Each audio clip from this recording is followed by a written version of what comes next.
Mangwanani akanaka vedare tinokugamuchirai zvekare kune chimwe chirongwa pano paZim Facebook Secrets and Confessions. Tadzoka zvekare nemamwe mamessages. Regei tibva tapinda mumamessages edu. Tadzoka takakubatirai message yedu yekutanga yakamira sekudai so. Hanzi makadii zvenyu mukomanashi, ndiri kukumbirawo kuti munge muchindipostirawo nyaya yangu. Ndiri kutotsvakawo advice kubvawo mucomment section, nekuti pandimire chaipo pakaoma.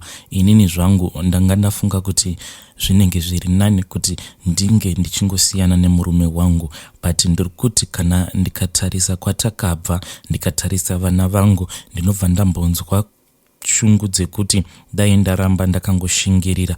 But iye murume wangu zviito zvake manje, mweya wacho wakamugara, unoita sekunge haudi kuti ange achifunga pamwe chete neni.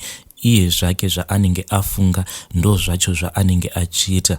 Kana mukanzwa vanhu vachiti kana munhu akagarwa zveshuwa haatombodi kuti ange achibatsirwa, because pose pandinozamawo kuti ndinge ndichimbofambawo ndiri ndega, murume wangu mashaudhiro acho aanondiita zvekuti kana uri munamato wandinenge ndapiwa, sometimes kunyange waushandisa munamato uya, but unobva watoona kuti nemapopotero acho aanenge azoita kuti zvizonzi munamato iwowo waunenge wapiwa unokwanisa kuzoshanda, haungamboshandi.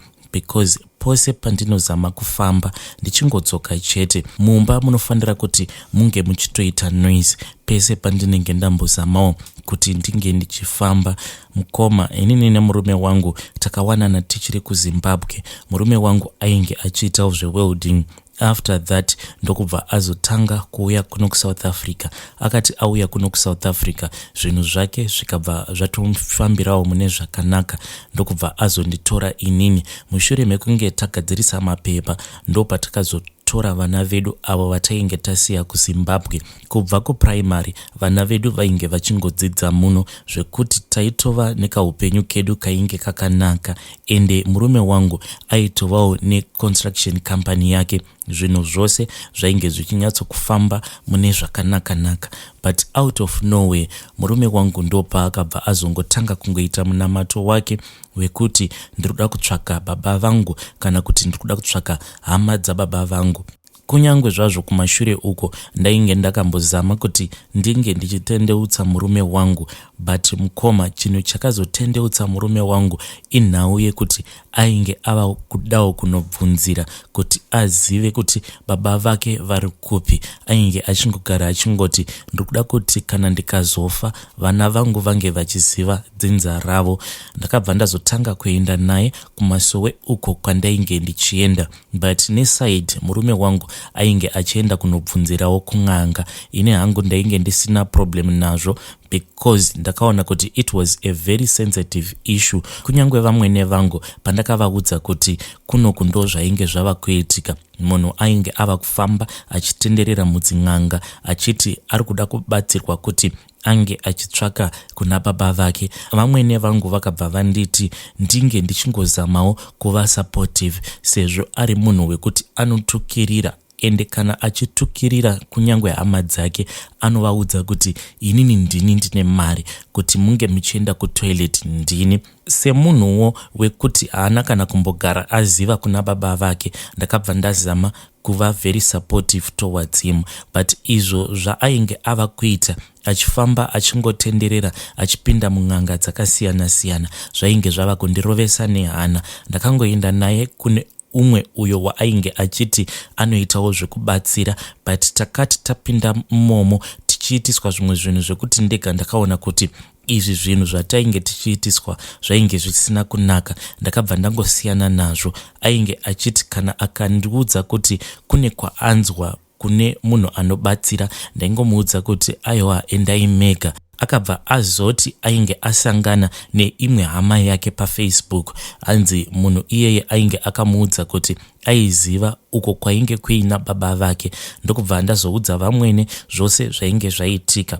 Vamwene mukoma vakabva vasimuka vachibva kuZimbabwe ndokubva vauya kuno kuSouth Africa. Vakachema vachiti, mwanangu, ndozvawafunga izvi kuti unge uchidzokera uko kwacho kwandakatiza? Ndainge ndisati ndakamboona vamwene vangu vachichema kudaro. But iye akabva ati, saka mama, imi muri kuda kuti ndinge ndichifa ndisingazivi baba vangu here? But murume wangu akabva aita nharo, akaita 1 week asingazivikanwi kuti ainge ari kupi. Foni dzake dzaitopinda asingadaviri, asingaiti sei, kusvika vamwene vazodzokera kuZimbabwe.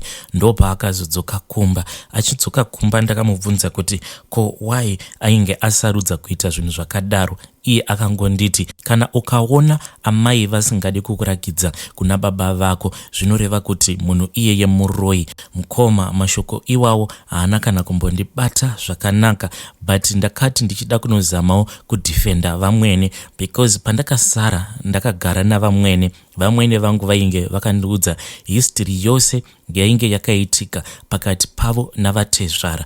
Ivo vainge vakandiudza kuti vatezvara vangu pavakasangana navo hanzi vaitova nemabhazi avo maviri. Mabhazi iwawo akazongotsva mushure mekunge vamwene vangu vatizira kuna vatezvara vangu. Saka vamwene vangu vakatanga vachirojerwa mutauni. Pavakazobatira pamuviri ndo pavakazonzi vainge vachifanira kuenda kunogara kumusha uko kwainge kuine vamwe vakadzi. Ende vamwene vangu pavakasvika kumusha ndo pavakazoziva kuti kumusha ikoko kwainge kutori nevamwe vakadzi vaviri. Saka pavakapinda mumusha havana kana kumbogara vagamuchirwa, because hama dzose dzainge dzisingadi kuti vatezvara vangu vange vachiwanana navamwene vangu nekuda kwekuti vainge vakasangana kutauni. Saka ndo mhosva iyoyo yainge yava kufira vamwene vangu kuti kunoku watiunzira hure rekutauni. Awa ndo mashoko andakaudzwa navamwene vangu. Vamwene vangu vachindiudza vanoti ivo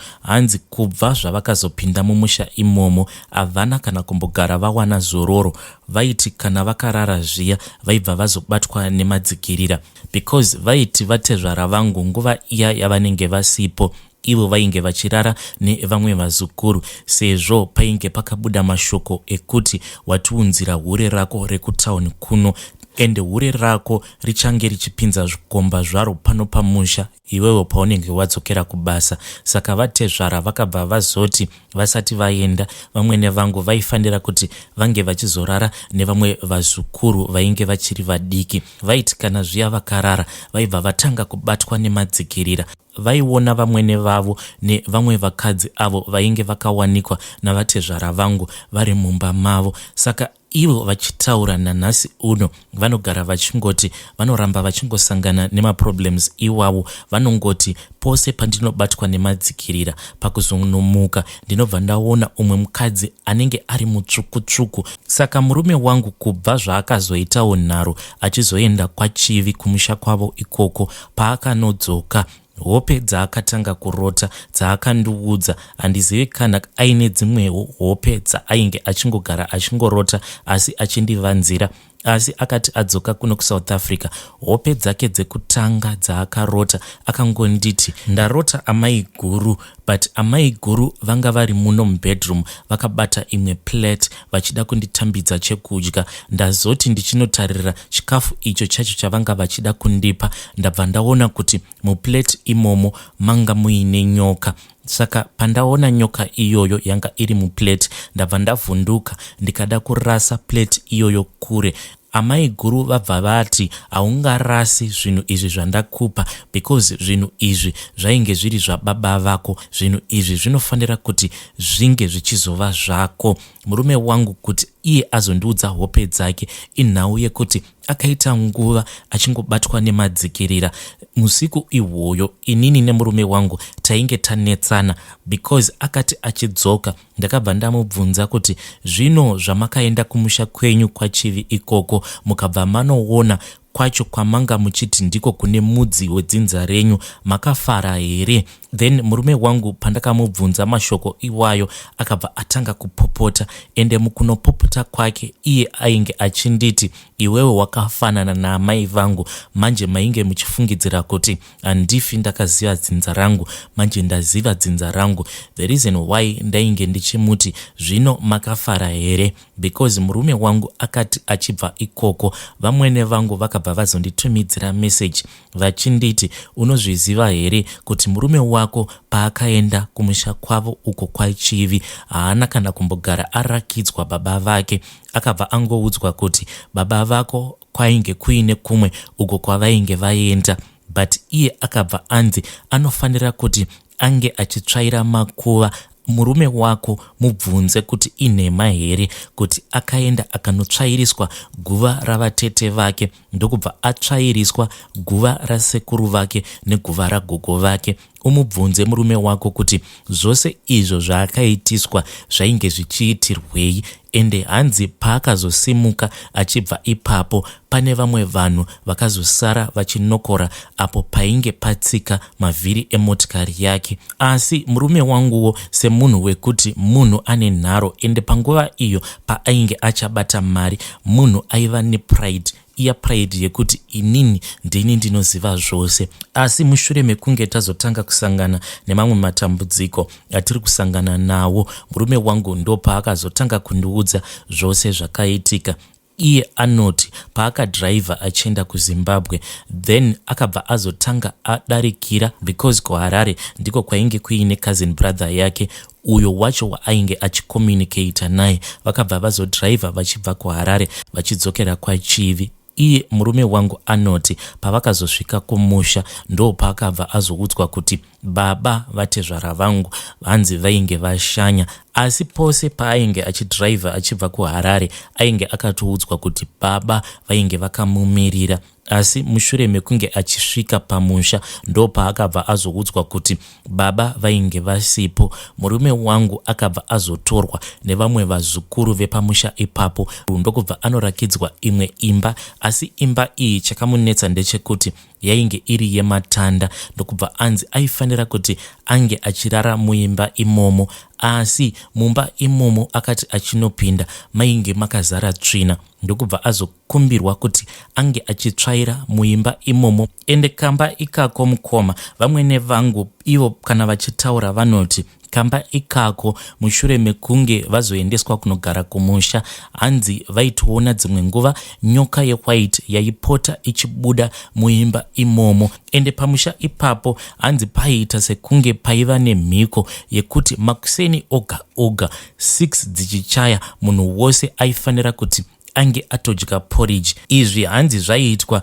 zuva roga roga rakasikwa naMwari, ende hanzi paiva neumwe muzukuru uyo aipiwa ndiro yake, asi muzukuru uyo ainge achiri wechidiki hanzi aiti kana apiwa ndiro yake yeporridge aisadya porridge rake akagara pane vamwe vazukuru, asi aibva anzi ange achienda kunogara mukamba ikako ako kainge kachinzi navamwene vaipota vachiona imwe nyoka yewhite yaipota ichibuda mukamba ikako. Saka kana ndava kuzokonekta hope idzo murume wangu dzaakazosvika achirota mushure mekunge abva kumusha kwavo ikoko kwachivi, dzekuti akabva azorota amai guru vake vakabata plate, asi iye murume wangu paakazonotarisa mukati meplate ndokubva aona kuti mundiro imomo mainge muine nyoka. Ende mashoko awo aakazoudzwa naamai guru vake ndo mashoko anogara achindipa stress, ngekuti dzimwe nguva kana imba yacho ndinosvika pakufunga kuda kuisiya,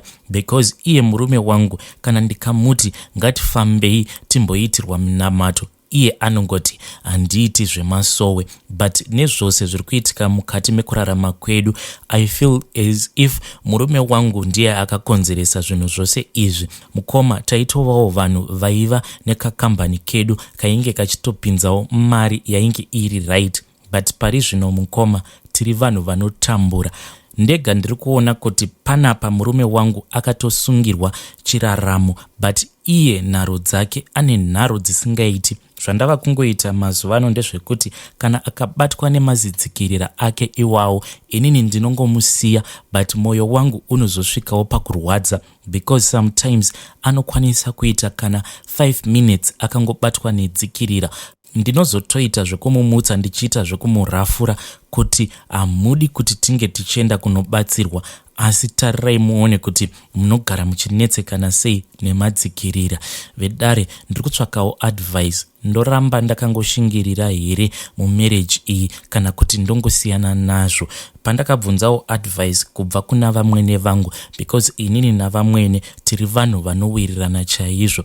Ivo vakabva vangonditi, Muroora, chakaita kuti ndinge ndichitiza baba vemurume wako inhau yekuti ndakangokaruka ndangoudzwawo neumwe munhu mushure mekunge ndaenda kunochera mvura, asi munhu uyu akati apedza kundiudza zvose zvaainge achindiudza, munhu iyeye akabva angonyangarika. Munhu uyu akangonditi, hausi kuziva here kuti kuunzwa kwawakaitwa kuno kumusha inhau yekuti zvinhu zvavo vanhu ava zvava kuda nyama. Mukutaura kwemunhu iyeye ainge achirakidza kuti zvinhu zvacho zvainge zvaneta nekudya vazukuru, zvainge zvava kuda ropa remudzinza. Vamwene pavakaudzwa izvo zvavakaudzwa nemunhu uya, akabva angonyangarika akamira kumberi kwavo. Ndo matiziro akaita vamwene vangu. Ivo vamwene havana kana kumbogara vandiudza kuti Muroora, tiza murume kana kuti ramba wakagara nemwana wangu, asi vakangonditi inini izvi ndo zvakaita kuti